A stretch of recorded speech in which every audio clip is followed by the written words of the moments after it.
हाँ, कोई बात नहीं, वेट कर लो, अभी 1 महीने का टाइम है ना। नहीं, कोई दिक्कत नहीं होगी।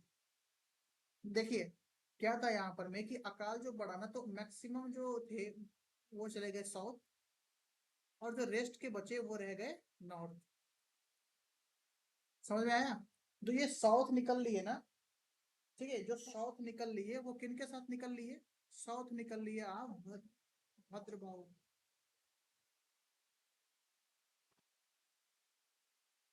भद्रबाहु के साथ निकल लिए साउथ की तरफ। साउथ में जगह का नाम क्या था? करेक्ट, श्रवण बेलगोला। हर किसी को पता है कर्नाटक, लेकिन कर्नाटक में कहाँ?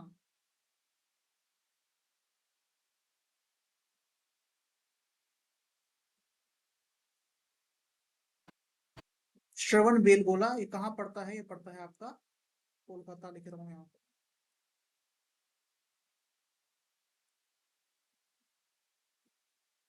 कर्नाटका में पड़ता है, ठीक है। और ये नॉर्थ में थे, वो नॉर्थ किसके साथ निकल लिए?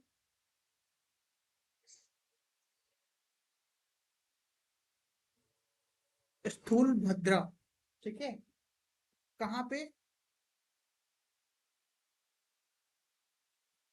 मगध। समझ में आया?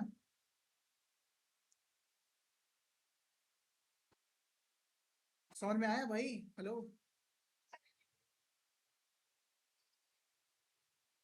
मगध, मगध बिहार।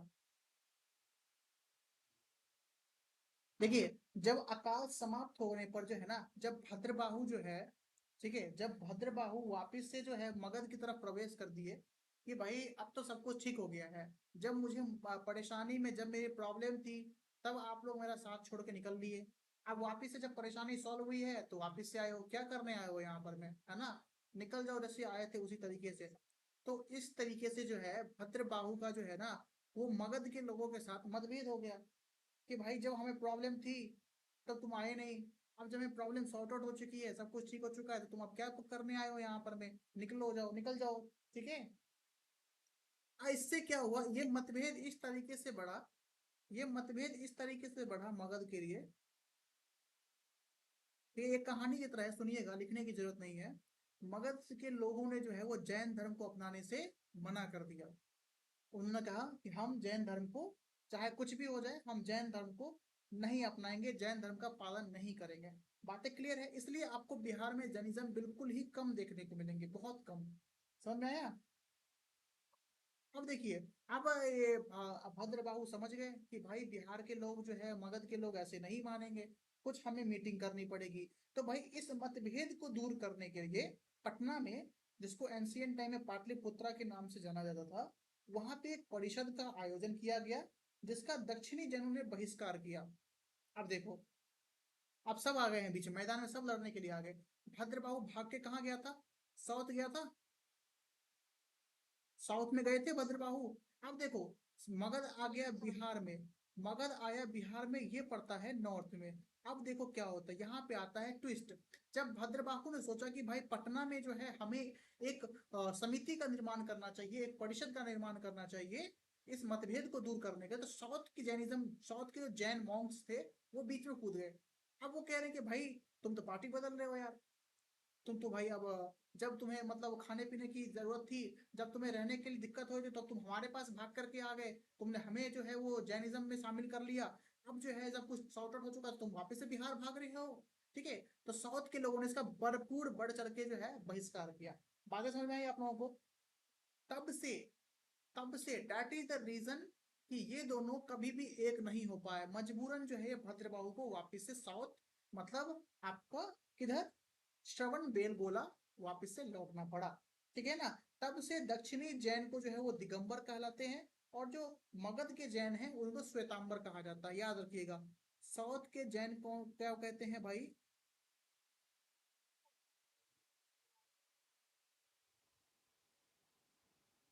पार्टी बदल लिया है ना, एक पार्टी बदल लिया साला, इस तरीके से एक मीम है ना, तो वही वाला मीम यहाँ पे काम आ गया।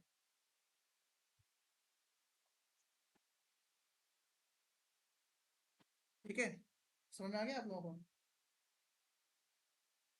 अब पढ़ते हैं साहित्य के बारे में। जैन साहित्य थोड़ा सा देख लेते हैं, इंपोर्टेंट तो नहीं, फिर भी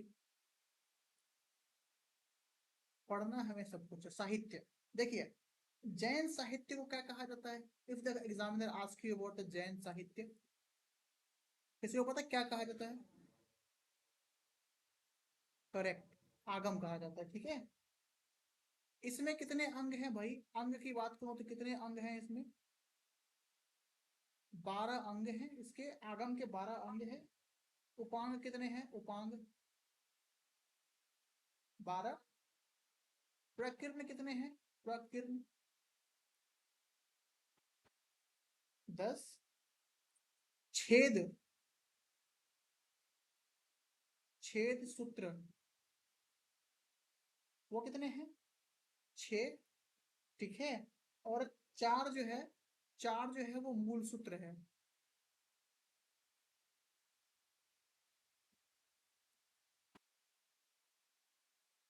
सूत्र है 4। टोटल कितने हुए? 12 12 24। 24 और 10 कितने हो गए? जल्दी बताओ। 34। 34 6 40।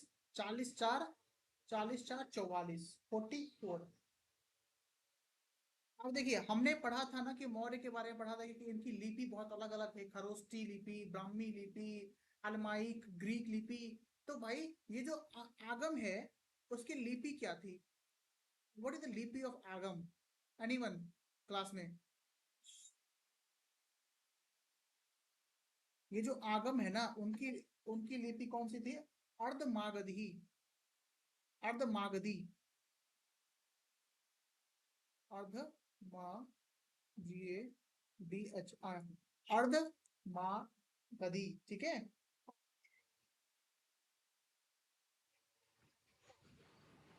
क्या कह रहे भाई? 4 है भाई मूल सूत्र, 40 नहीं है। हाँ 4 है, 40 नहीं है। देखिए, यहाँ तक बात समझ में आएगी आपको? अब ये साउथ का जो है ना भद्रबाहु,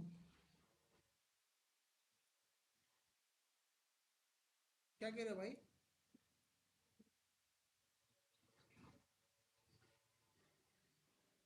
अंग है 12, सुनिए, अंग है 12, उपांग है 12, प्रकीर्ण है 10। ठीक है, और 6 है छेद सूत्र, और मूल सूत्र है 4। ठीक है, क्लियर हुआ?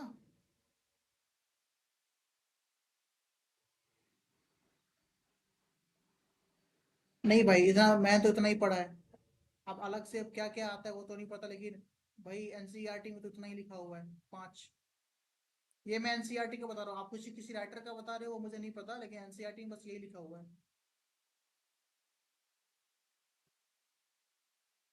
समझ में आ गया?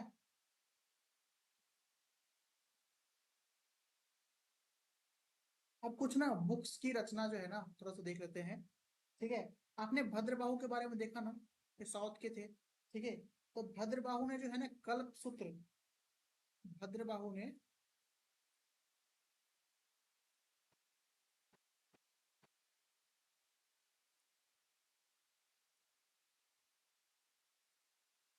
कल्प सूत्र की रचना जो है ना, कल्प सूत्र की रचना संस्कृत लैंग्वेज में की है। ठीक है, समझ में आ रहा है? आवाज आ रही है आप लोगों को? एक और चीज यहाँ पर में भगवती सूत्र के बारे में।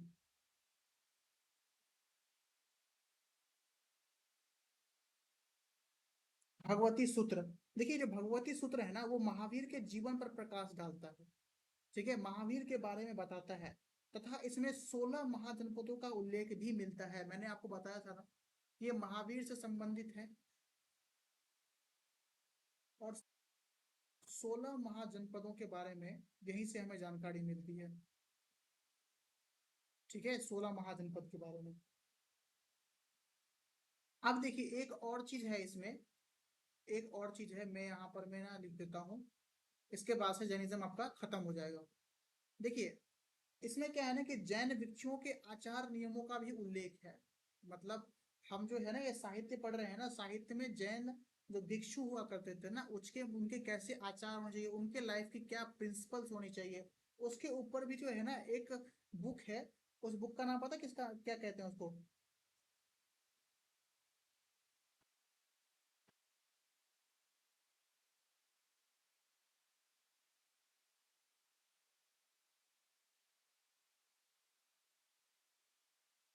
आचार रांग सूत्र कहते हैं इसको, ठीक है। समझ में आ गया? एक और इसमें बुक आता है, उस बुक का नाम है परिशिष्ट पर्वन।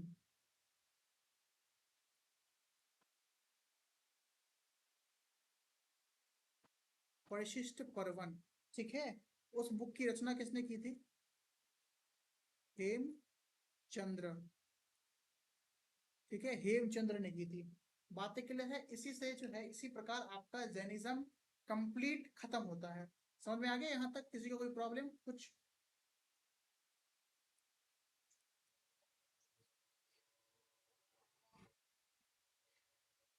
आचार रंग जो सूत्र मैंने यहाँ पर में लिखा हुआ है, देखो, जब भी कोई मॉन्क होता है या फिर कोई साधु होता है, महात्मा होता है, या फिर आप जैसे कि हम, हर किसी का लाइफ का कोई ना कोई प्रिंसिपल है जीने का, है ना? किसी के पढ़ने का कुछ प्रिंसिपल होगा, कोई 6 घंटे पढ़ता होगा, कोई 4 घंटे पढ़ता होगा, ठीक है। हमें जो है पढ़ाई पे ज्यादा फोकस करना है, किसी और चीजों पे कम फोकस करना है, ये सब कुछ प्रिंसिपल है, नॉर्मल जो है बातें प्रिंसिपल है। तो उसी प्रकार जो है वो जैनिज्म में जो है ना प्रिंसिपल्स के बारे में बात की गई है। यहाँ पे मैं उन प्रिंसिपल्स की बात नहीं कर रहा हूँ जो पार्श्वनाथ और महावीर ने दिया, मैं उन प्रिंसिपल्स की बात कर रहा हूँ यहाँ पर मैं, जो प्रिंसिपल जो है वो जैन भिक्षुओं के लिए इम्प्लीमेंट होता है, ठीक है। कि उनको लाइफ में क्या करना चाहिए, प्रचार प्रसार किस प्रकार से करना चाहिए, है ना, उनसे कोई गलत काम ना हो जाए, तो उन सब चीजों के बारे में जो जानकारी मिलती है, ठीक है, वो हमें जानकारी मिलती है आचार रांग सूत्र से, ठीक है। समझ में आया? अगर इसको सिंपल वर्डों में मैं आपको बताऊं, तो सिंपल वर्डों में कह सकते हैं कि जैन भिक्षुओं के आचार नियमों का उल्लेख हमें आचार रांग सूत्र में उल्लेखित है या फिर मिला हुआ है, ठीक है। ठीक, ओके। हमने यहाँ पर मैं जैनिज्म खत्म कर लिया है, हमारे पास अभी 15 मिनट का और टाइम है, थोड़ा सा देख लेते हैं हम बुद्धिज्म के बारे में। पढ़ने के लिए तैयार हैं आप लोग? चलिए।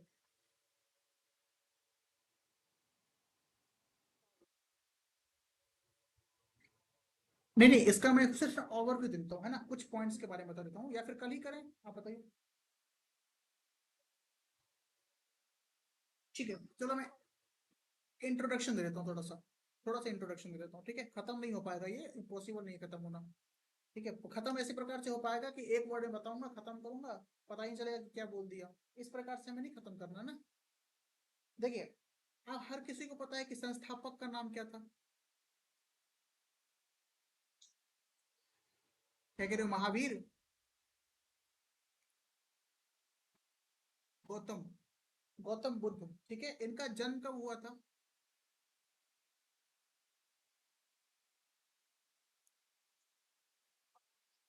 563 ईसा पूर्व में हुआ था। कहाँ पे हुआ था? कपिल वस्तु में, ठीक है, कपिल वस्तु लुम्बिनी। अगर कपिल कपिल वस्तु का दूसरा नाम क्या है, पता है किसी को?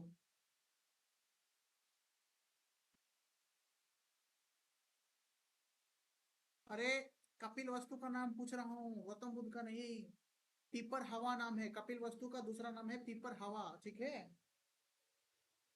तो हम जो बात करते हैं ना, ये जो इनका जन्म हुआ था, क्या इनका जन्म इंडिया में हुआ था?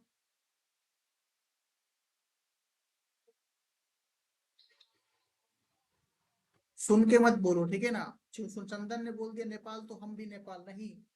हमें खुद पे कॉन्फिडेंस होना चाहिए कि ये कपिल वस्तु, क्या कपिल वस्तु कभी देखा है कि भाई ये कपिल वस्तु या पीपर हवा लुम्बिनी सॉरी, ये इंडिया में है? नेपाल के तराई इलाके में है ये, ठीक है, लुम्बिनी।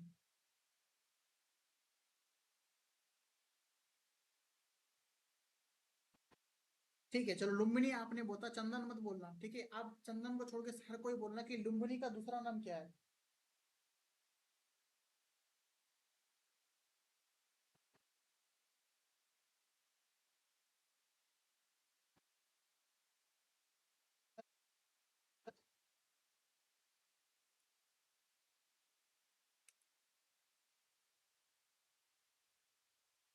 आवाज आ रही है भाई? हाँ या ना तो बोलो यार। भाई यार इस तरीके से रिएक्ट मत करो भाई। आपको पता है रिकॉर्डिंग चल रही है, जो रिकॉर्डिंग में देखेगा वो बंदा, उसका 2 मिनट खराब हो जाएगा। कम से कम नहीं पता तो बोलो सर नहीं पता। इससे मैंने लिख दिया था, रुमन देई नाम है। ठीक है। उनके बचपन का नाम सिद्धार्थ है, हर किसी को पता है ना।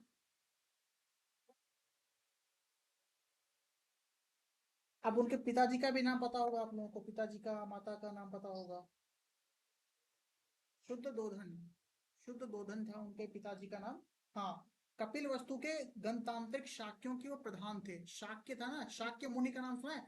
शाक्य इज अबाउट हिज, मतलब कह सकते हैं उनकी प्रथा चलती आ रही थी कोई शाक्य करके।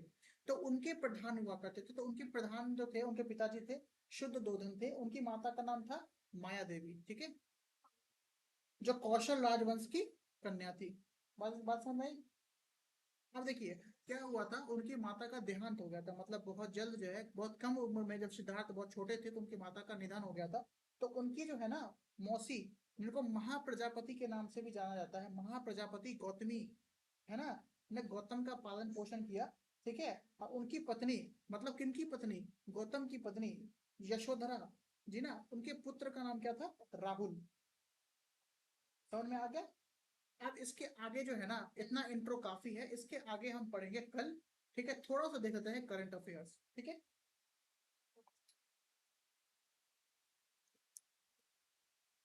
करंट अफेयर्स में मैंने आप लोगों के लिए जो है, ठीक है, कुछ मैंने जो है भारतीय आईपीसी के बारे में थोड़ा बहुत मैंने पढ़ा, तो सोचता हूँ कि आप लोगों को भी बता दूं। है इंटरेस्ट आप लोगों को जानने में? अच्छा मुझे ये बताओ कि बीएनएस का फुल फॉर्म क्या होता है? What do you understand by BNS?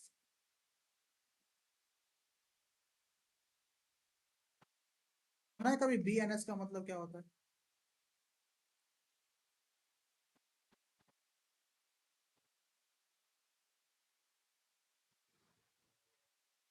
अच्छा तो फिर आईपीसी का मतलब क्या होता है?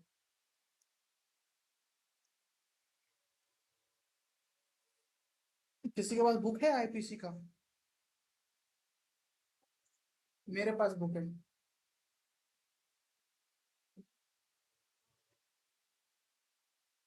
मैंने एक बार ऐसे ही जो है एक सब इंस्पेक्टर का मुंह चुप कर दिया था, जब वो मुझे पढ़ा पढ़ा रहा था कि ये ऐसा ऐसा होता है, ये करने से वो होता है, ऐसा होता है वैसा होता है। ठीक है। चलिए देखिए, तो आपको जो है ना नॉर्मल लॉ पता होना चाहिए आपके खुद के प्रोटेक्शन के लिए। ठीक है, क्योंकि हर पुलिस एक जैसा नहीं होता। भारतीय न्याय संहिता, इसको इंग्लिश में भी भारतीय न्याय न्याय संहिता भी नहीं है, मतलब न्याय संहिता ही कहेंगे। भारतीय न्याय न्याय संहिता। अब ये लेटेस्ट है इसलिए हमें पढ़ना जरूरी है। बीएनएस कब लॉन्च किया गया था? बीएनएस लॉन्च किया गया था 2023 में। आवाज आ रही है मेरी आप लोगों को तक? अब ये जो क्वेश्चन है वो गृह मंत्रालय का है। ठीक है। Ministry of home affairs. ठीक है। तो ये थोड़ा सा जानना हमें इंपॉर्टेंट है, सेंट्रल लेवल का है। देखिए बीएनएस के बारे में जो है ना, वो सबसे पहले इसका मसौदा किसने तैयार किया था, अगर कोई पूछ ले तो? Who drafted BNS, if the question comes from your side, because it is a part of quality, not for the NTPC, but it is important to understand what who drafted BNS. If we talk about the drafting, his name was, पता है किसी को? नहीं पता? मैं बताता हूँ। उनका नेम था थॉमस बेम्बिंगटन मैकाले। ठीक है। मैकाले मैकाले सुना है ना तुम लोगों ने? वही तो है।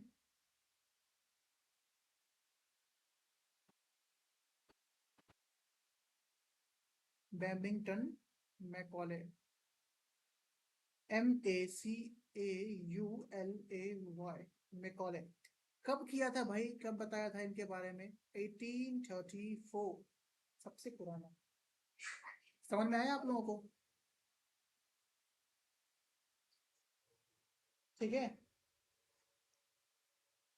अब देखिए इसमें उन्होंने ड्राफ्ट किया था इसमें उन्होंने बताया था, ठीक है। लेकिन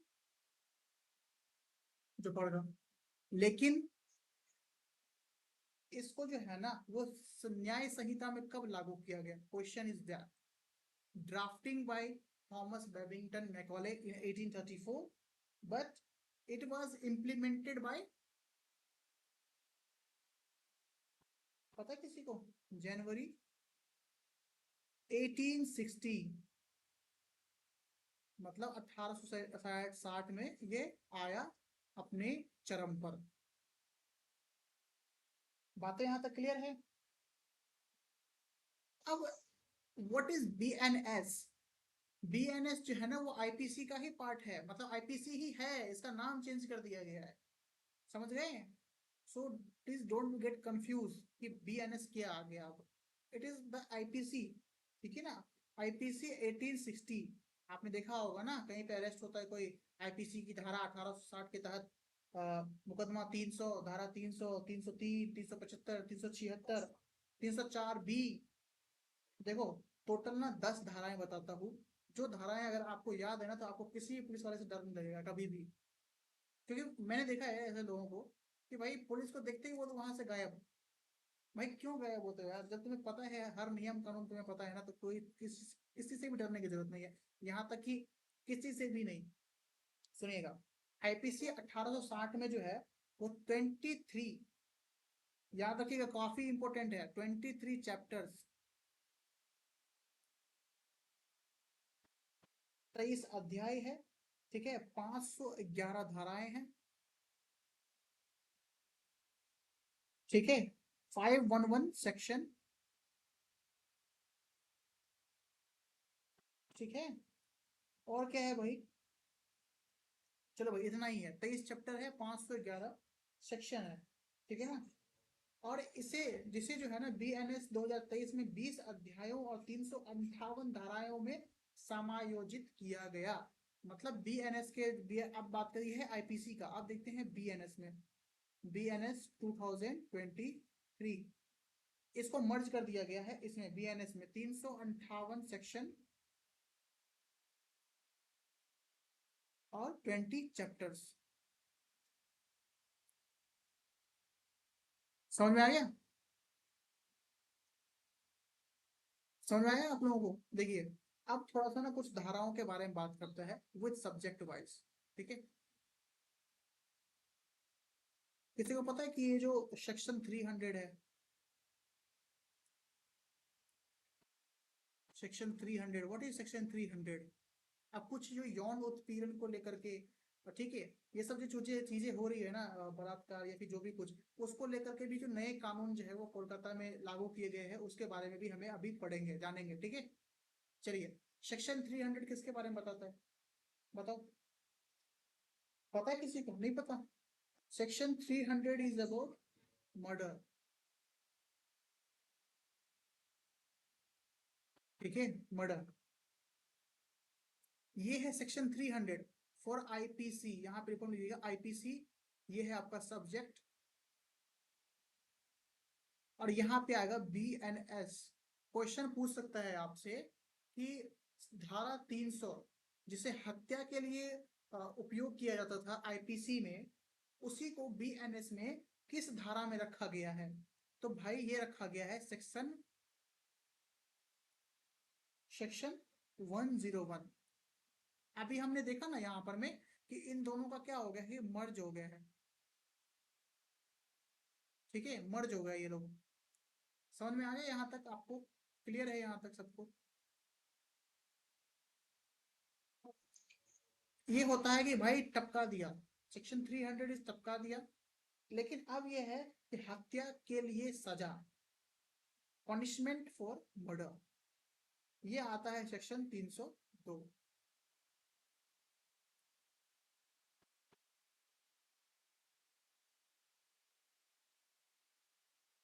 पनिशमेंट फॉर मर्डर। इसको बीएनएस में कहा रखा गया है? इसको रखा गया है बीएनएस में सेक्शन 103 में, ठीक है। समझ आया? अब आता है section 303।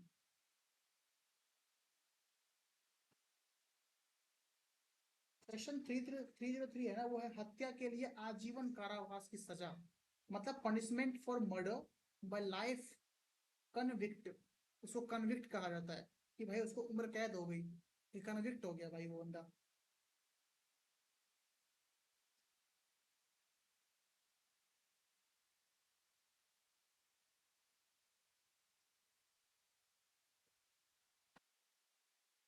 Punishment for murder bye life convict.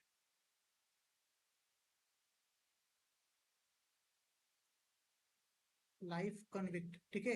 इसको सेक्शन रखा गया है सेक्शन 104 में। एक और इम्पोर्टेंट है, वो है आपका सेक्शन 375। किसी को पता है सेक्शन 375? इसको कोलकाता में हाल ही में अपडेट किया गया सेक्शन 375 को। पता है कुछ इसके बारे में? जिसको कहा जाता है बलात्कार, कॉल्ड रेप, ठीक है। इसको सेक्शन 36 63 में रखा गया, सॉरी 63, सेक्शन 63 में रखा गया है इसको। अब होती है बलात्कार के लिए सजा। देखो, आपने सुना होगा ना, एक किसी एक इंसान पे एक धारा नहीं लगती है, हमेशा दो धाराएं लगती है। कि धारा 302 के तहत, धारा 300, 302, ठीक है, 375। अभी जो उसको मतलब अभी जो कोलकाता में जो केस हुआ है, उस पर कम से कम 7 से 8 धाराएं लगी हुई है, जिसमें एक धारा थी 300, फिर आया धारा 302, फिर आता धारा 375, फिर आएगा धारा 376, ठीक है। और भी वो धाराएं थी। 375 आ गया आपका रेप, सेक्शन 63 हो गया बीएनएस का। फिर आता है 60 section 376, punishment for rape, PFR. इसको रखा गया है सेक्शन 64 में, ठीक है। इस दोनों को एक साथ, जब भी कोई दोनों आए ना, दोनों एक साथ पढ़ना है आपको, ठीक है। देखिए एक चीज और आता है डाउरी को लेकर के। डाउरी पता है किसको बोलते हैं? डाउरी, अगर आपसे कोई डाउरी मांगे तो उसको बोलेगा कि धारा 304 बी के तहत जो है मैं तुम्हें अरेस्ट करवा सकती हूँ, I have the power. Dowry. आप लोग झुक जाते हो ना इसलिए, आप लोग झुक जाते हैं इसलिए, आप लोग मत झुका कीजिए। झुक क्यों जाते हैं? देखिए, डाउरी में आपने सुना होगा कि भाई दहेज ना मिलने पर पत्नी की कर दी हत्या, तो 304 बी का मामला है ये। सेक्शन 80 बीएनएस का मामला है ये, ठीक है। एक और आता है मानव तस्करी। सुना है नाम मानव तस्करी का? भाई उसका ये पार्ट काट करके वहां बेच दिया, इसका वो काट करके यहाँ बेच दिया। लड़कियों का, हाँ, लड़कियों की तस्करी होती है, पर सुना है ना? तो मानव तस्करी, ट्रैफिकिंग ऑफ पर्सन कहा जाता है इसको, ट्रैफिकिंग ऑफ पर्सन, हिंदी में लिखेगा मानव की तस्करी।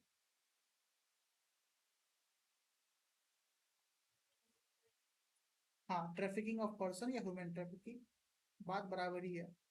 सिस्टम नाक उल्टा पकड़ो या सीधा पकड़ो, बात तो बराबर ही होती है ना। सेक्शन आई लव यू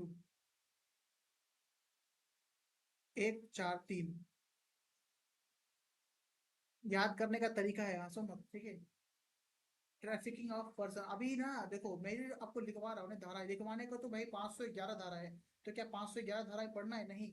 उसमें से जो इम्पोर्टेंट होता है, देखो करंट अफेयर्स में कोलकाता का केस ले लो, उससे आपको सेक्शन और बीएनएस के बारे में पूछेगा, पूछ सकता है, करंट अफेयर्स द पार्ट है इसका, ठीक है। फिर मानव की तस्करी जो है वो आपका मणिपुर में काफी देखने को मिली है 2023 में। तो भाई सेक्शन 143 उसके लिए होता है। अभी जिन्होंने मैसेज किया ना भाई, नहीं दे सकता अभी, है ना, खत्म कर रही तो फिर देखूंगा। फिर आती है चोरी। इसको पता है चोरी के लिए कौन सा सेक्शन लगता है? 379, थेफ्ट। बीएनएस में उसको कर दिया गया है 303(2) में, सेक्शन 303(2). तो भाई ये कुछ इंपॉर्टेंट धाराएं थी, ठीक है ना। अब देखिए, अब देखते हैं कोलकाता का कुछ केसेस के बारे में, सुनते हैं, सुनिएगा आप लोग।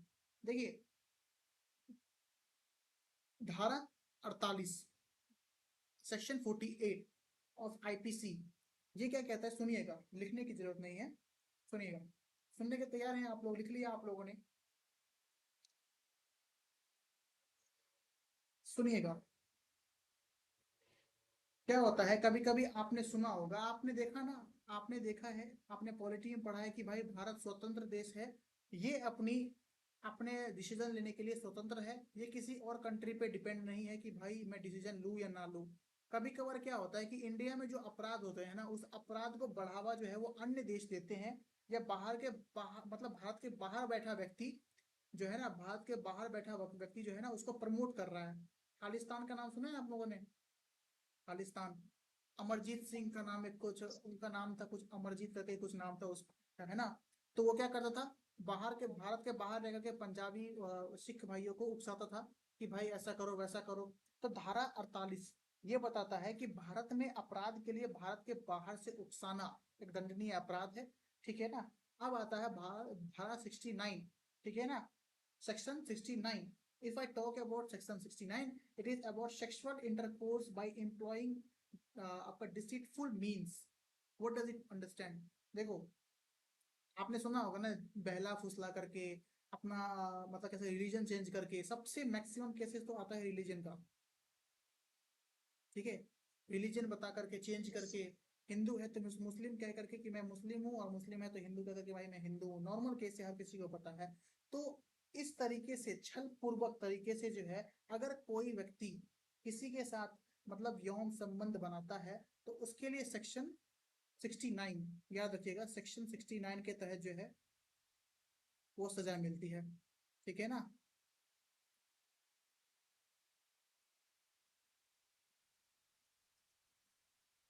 समझ में आया? अब कोई अगर आतंकवादी वाला काम करता है, ठीक है, आतंकवादी मतलब वो नहीं कि घर में तीन चार प्लेट तोड़ दिए, जो है ना, किसी का सर फोड़ दिया, तो वो आतंकवादी गतिविधि में नहीं आता है। आतंकवादी गतिविधि में पता है आपसे वो क्या आता है? तो आतंकवादी मतलब प्रमोशन ऑफ टेररिज्म या फिर टेररिस्ट अटैक। टेररिस्ट अटैक ये आता है आपका सेक्शन कितने में, पता है किसी को? ये आता है आईपीसी के सेक्शन 113 में। समझ में आ गया?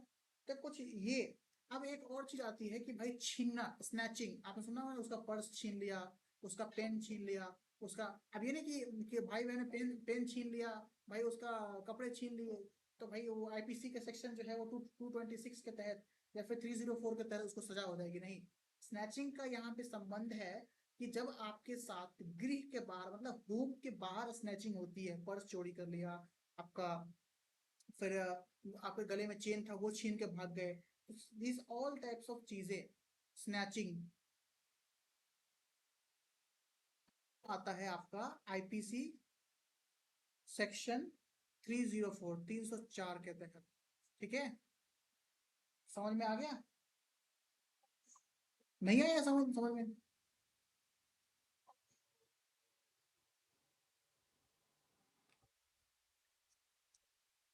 चलो भाई, हमारे पास सिर्फ 4 मिनट, और 4 मिनट में कुछ चार चीजों के बारे में बात करते हैं, और ठीक है? आप लोग बोर तो नहीं हो रहे हो ना?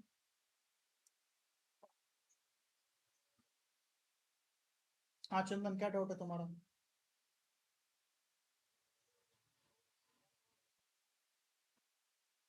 नहीं, याद करने का संबंध यहाँ पर में इस चीजों से है, ये चीजें जो मैंने यहाँ पर में लिखी है ना, देखो, आईपीसी पुराना है, लेकिन आईपीसी को ही मर्ज कर दिया गया है बीएनएस में, ठीक है? तो आप अभी आपको आईपीसी नहीं मिलेगा, बीएनएस मिलेगा। और जहां तक बात रही याद करने की, वो याद आप ये कीजिएगा कि पहले भाई, पहले ये धाराएं क्या थी और वर्तमान ये धाराएं कहाँ एग्जिस्ट करती है। समझ में आया? इसका ही एक और भाई है, इसका ही एक और भाई है जिसका नाम है सीआरपीसी। सुने सीआरपीसी का नाम? इसमें 484 धाराएं हैं, 484 सेक्शंस। तो क्या ये हमें पढ़ना है? नहीं सर, यहाँ पे हमें वकील नहीं बन रहा है, हमें सिर्फ याद रखना है, ठीक है ना? याद रखना इज इम्पोर्टेंट, ठीक है ना? और इसमें जो है कितने, 30 और 37 के आसपास जो है इसमें अध्याय है, 37, ठीक है? चलिए, अब क्या होता है कि आपने सुना होगा कि राष्ट्रपति के पास एक ऐसा पावर होता है, एक ऐसी शक्ति होती है राष्ट्रपति के पास, जो किसी इंसान को मृत्यु दंड से बचा सकता है। Hang to death, hang till death बोलते हैं उसको, हैंग टिल डेथ, तब तक लटकाओ जब तक उसकी मृत्यु ना हो जाए। हैंग टिल डेथ, ये कौन से सेक्शन में आता है भाई? 472, 472, 472 सेक्शन में आता है ये आईपीसी के, ठीक है ना। ये हैंग टिल डेथ का मतलब यहाँ पर में ये है कि वो याचिका कर सकता है कि हमें माफ कर दिया जाए, ठीक है। और देखिए, आपने और देखा होगा कहीं पे चोरी होती है, कहीं पे कोई गैंग पकड़ाया जाता है, ठीक है, किसी किडनैपिंग होती है, छेड़छाड़ होती है, कुछ भी होता है, तो वहां पे अगर पुलिस रेड मारती है, रेड करती है, तो वहां पे क्या होता है कि उन लोगों के हर किसी पुलिस के अफसर के हाथ में एक फोन रहता है जहां से रिकॉर्डिंग ऑन रहती है, ठीक है। अगर आपके साथ कहीं पे भी गलत गलत होता है कुछ भी, तो आप फोन से उसकी रिकॉर्डिंग कर सकते हो। इसका ये जो है ना, अगर आपको कोई पुलिस वाला रोकता है, हालांकि रोकेगा अगर आपके पास जानकारी नहीं है तो रोकेगा। और रोकने पे जो है आप कह सकते हो कि भाई धारा 105 के तहत जो है, ये अभी मैं बता रहा हूं आपको, भारतीय नागरिक सुरक्षा संहिता, BNSS, ये सब पार्ट हैं BNSS के, भारतीय नागरिक सुरक्षा संहिता, ये हर नागरिक को पता होना चाहिए। समझ में आया? देखिए, तो क्या है कि ऑडियो वीडियो इलेक्ट्रॉनिक माध्यम से तलाशी और जब्ती की रिकॉर्डिंग, इसको इंग्लिश में सुनिएगा, identification and attachment of property of proclaimed person. मतलब कहीं पे अगर किसी भी तरीके की आपको प्रॉब्लम है, परेशानी है, या फिर कोई आपको परेशान कर रहा है, चाहे वो कोई भी अधिकारी हो, तो उसकी रिकॉर्डिंग करके आप न्यायालय में, कोर्ट में पेश कर सकते हो। पहले ऐसा था कि भाई ये जो रिकॉर्डिंग होती है, मेरे बोलते हैं ना मेरे पास तुम्हारी कॉल रिकॉर्डिंग है, कि मैं तुम्हारी कॉल रिकॉर्डिंग कोर्ट में दिखा दूंगा, कोर्ट में सुना दूंगा, ये एक वैलिड जो है वो प्रूफ नहीं है according to the court, the honourable court, ठीक है। लेकिन अभी फिलहाल जो है, जो बढ़ रही है हमारी, इतनी प्रॉब्लम्स बढ़ रही है, इतना जो चीजें बढ़ रही है आज के टाइम में, तो ये इसको अलाउ कर दिया गया है कि अगर आपके पास प्रूफ है ऑफ रिकॉर्डिंग ऑफ वीडियोस कि ये ऐसा हो रहा है, तो उसका आप न्यायालय में दिखा सकते हैं। समझ में आया यहाँ तक?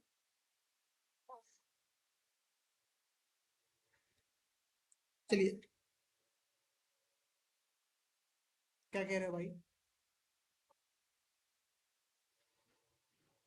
किसका? किसका?